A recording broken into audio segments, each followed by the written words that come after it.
Okay friends, ಇವಾಗ ಆ ಗೋಲ್ ಒಂದು ರೊಟ್ಟಿಯನ್ನು ಯಾವ ರೀತಿ ಬೇಯಿಸ್ತಾರೆ ನೋಡೋಣ ಬನ್ನಿ ನಮ್ಮ ಮೇಡಮ್ ಅವರು. Okay, let's go. ಓಕೆ, ಗ್ಯಾಸನ್ನು ಲೋ ಫ್ಲೇಮಲ್ಲಿ ಇಟ್ಟಿದ್ದಾರೆ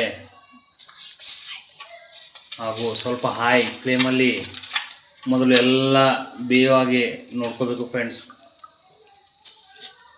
ಆಮೇಲೆ ಲೋ ಮಾಡ್ಕೊಳ್ತಾ ಹೋಗಬೇಕು. ಓಕೆ, ಅದಕ್ಕೆ ಚೆನ್ನಾಗಿ ನೀರನ್ನು ಹಚ್ಚಿದ್ದಾರೆ. ಒಂದೇ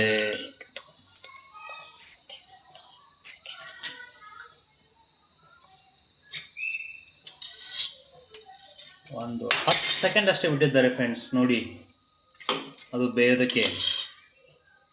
ಇವಾಗ ಅದನ್ನು ಉಲ್ಟಾ ಮಾಡಿ ಹಾಕಿಬಿಟ್ಟಿದ್ದಾರೆ ಫ್ರೆಂಡ್ಸ್, ಹಿಂದ್ಗಡೆಯಿಂದ ಬೇಯೋದಕ್ಕೆ. ಓಕೆ,